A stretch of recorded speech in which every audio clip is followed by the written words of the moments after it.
Serving you on TV, online, and on the go. This is Valley News Live at 5:30. Police are looking for a man accused of assaulting a Walmart vendor this morning in Mandan. Walmart was evacuated by law enforcement after a report of a potential stabbing. A Walmart vendor making a delivery was attacked by the suspect and cut behind the ear.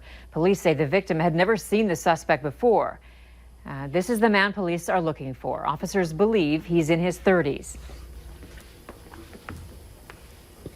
Suspect did pull out a knife. The victim had received just a small cut by one ear. Didn't require any medical attention. He was checked by the ambulance crew. Authorities say if you have any information on who this is or his whereabouts, you can call police. A Fargo man is facing charges after a drug investigation led police to believe he was trafficking meth and other drugs into Fargo. Fargo police say they received a tip that 52-year-old George Allen Schultz was living and selling drugs in apartments above the Empire Bar and Liquor Store in downtown Fargo. Authorities did some controlled purchases of meth from Schultz in his apartment. Schultz is facing 2 counts of delivery of meth and delivery of an imitation controlled substance. The death of a 3-year-old in Florida has police warning parents with front-load washing machines to take precautions. Valley News Team's Rose Itzkovitz has more on that, along with ways to child-proof your machine. I've heard stories of that, and that's the dilemma because they tell you to keep those front loaders open so they don't stink. Fargo mom Laura Weinstraat owns a front-load washer like this one. I guess none of our grandkids have played in it because we have it in the basement. Which she says is a good thing after hearing some tragic news. Florida police say a 3-year-old boy was playing with a sibling last week when he climbed into a front-load washing machine. Police say they think the door closed to create an airtight seal. The other point of them is to seal up when they're actually washing, but could they just seal up when they're shut, do you know? Or? I suppose they could because the rubber seal is so sticky. Many of these front-load washing machines don't lock from the outside. But a local hardware store tells us if you have a laundry room door, you should install a lock like this one, high enough that your kids can't get to it. The one that you have doesn't lock from the outside. But here's some ways to child-proof your washer. 2 local hardware stores recommend this fridge lock. We also found this washer-dryer lock, as well as this laundry lasso on Amazon. Do you think that maybe just even shutting it would keep them out, or do you think that they would try to get in? No, because when they play, they're mischievous and they'll open it if there's not a lock on it. Meanwhile, police in Orlando say they're still not releasing the make and model of the specific washing machine that a child died in, and they say that's still under investigation. In Fargo, Rose Itzkovitz, Valley News Live. For links to the childproof locks you saw here, head to our website, valleynewslive.com, and click on this story. The clouds have taken over today, but it's still been pretty pleasant outside. Let's find out what's happening this evening with Nathan in No Wait Weather. Nathan? Thanks, Andrea. Happy Friday, everybody. Those clouds did stick with us through the day today, and that kept us a bit on the cooler side. So only a few isolated locations did make it into those lower 80s today, but you can see on our Dakota Magic Dakota Magic Casino camera, rather, those clouds still with us, but things look mainly dry for us right now on that camera. But then as we take a look at the time lapse for today, this goes from lunchtime to right around dinner time. You can see just how those clouds really stuck around and kept those temperatures there in the upper left-hand corner in the middle 70s for us here across Fargo. So that's still the trend as we go through this evening, as temperatures across the valley, lower 70s in the cooler spots to middle 70s in the valley. Grand Forks did make it to that 80-degree mark as we head to the dinner time hour. And one quick look at that planner if you're heading out and about for your Friday evening. Clouds will stick with us, maybe an isolated shower to the south, but temperatures in the middle 60s as we head toward 11 o'clock. All right, thanks, Nathan. It's time to take a look at this week's Valley's Most Wanted. Police say 33-year-old Matthew Martin is wanted for failure to appear on a drug paraphernalia charge. You can call your local law enforcement if you have any information on Martin. A 45-year-old man accused of killing 4 people in April at RJR Maintenance and Management is set for trial on March 2nd. 45-year-old Chad Isaak had a plea hearing scheduled on Monday in Morton County. Court records show his attorney filed a waiver of personal appearance on Thursday, so Isaak didn't have to be in court to plead not guilty. Today, a waiver was submitted to the courts to waive the hearing altogether. Isaak is accused of killing Robert Fackler, Bill and Lois Cobb, and Adam Fuhrer on April 1st.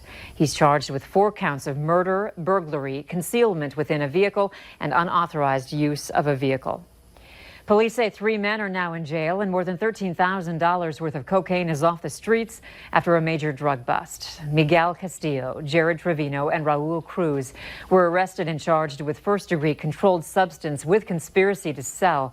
Castillo and Trevino are both from Fargo, while Cruz is from Brownsville, Texas. Authorities say they seized $13,000 worth of cocaine, 100 grams of marijuana, and a 9mm handgun. 6 different investigative units or offices were involved in cracking this case, including the Fargo Narcotics Unit, Moorhead Police, and Clay County Sheriff's Office. Another major drug bust in western North Dakota took $30,000 worth of heroin off the streets and put 3 people behind bars. It happened yesterday in Williston. Authorities found 70 grams of meth, 60 grams of heroin, and drug paraphernalia. 3 men were arrested for the drugs. Their names have not been released yet. Most parents know the freedom that comes with going off to college is often a little more than some students can handle. The sense of independence can lead to underage drinking and other hefty consequences. Fargo police spoke with us today about how bad underage drinking and binge drinking in general can really be. Students hosting parties and underage drinkers may not be intended for that because they might be of age, but then eventually that party gets a little out of hand or more people invite more people, and then you've got the underage drinkers there. So it's just really important. We want to reiterate to college students and anybody who's hosting a party with alcohol to make sure that you know who's there, who's able to be drinking alcohol and not. For more information on this story, go to our website, valleynewslive.com, and click on this story. We have breaking news out of Richland County. There's been a serious accident involving at least 1 vehicle. It happened about 30 minutes ago just south of Highway 46 and east of Interstate 29. We have a reporter on the scene who confirms that emergency responders are on scene, as are various law enforcement agencies. A call for a helicopter was canceled after responders determined what was needed. Our crew is being kept back and is waiting for a spokesperson, so stay tuned. We will update the story as soon as we get more information. The city of Moorhead is letting people know census workers will soon be going door to door. The city says the workers will be asking for information about addresses and not specific people. You can make sure the worker is in fact with the census by asking for an official ID card that should have a name, a picture, and an expiration date on it. Local officials in northwestern Minnesota say they are not optimistic about a return to normal hours at 2 customs stations used by many residents on both sides of Minnesota's border with Canada. Officials say people have built their lives around the old order of easy crossings. U.S. Customs and Border Protection cut the hours of the stations in Roseau and Lancaster in January of 2018 as it shifted officers to the Mexican border. The Border Patrol now says many of those officers are now being sent home. 5 years ago today, a police officer in Ferguson, Missouri, shot and killed 18-year-old Michael Brown, sparking massive protests and a national conversation about systemic racism and police violence. Today, the community, including Brown's father, commemorated the events with a ceremony and a call to reopen the case. Sarah Doloff has the story. This ain't no black and white thing, it's a wrong and right thing. It was scenes like this. Don't shoot! And this.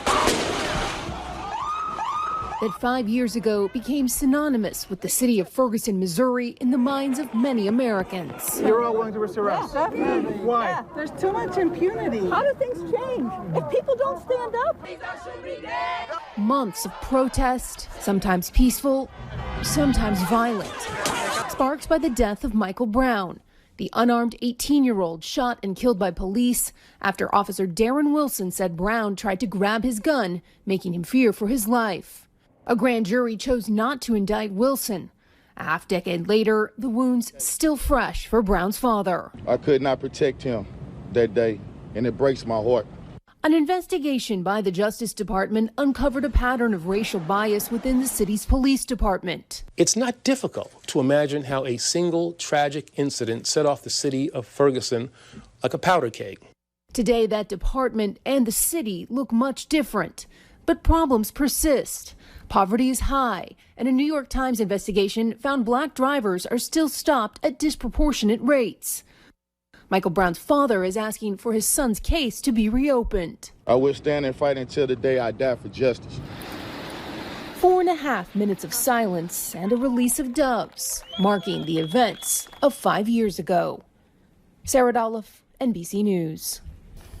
The parents of Michael Brown Jr. say although they have been forced to learn how to cope with his absence, they would never have guessed that their son would no longer be here and justice not have been served.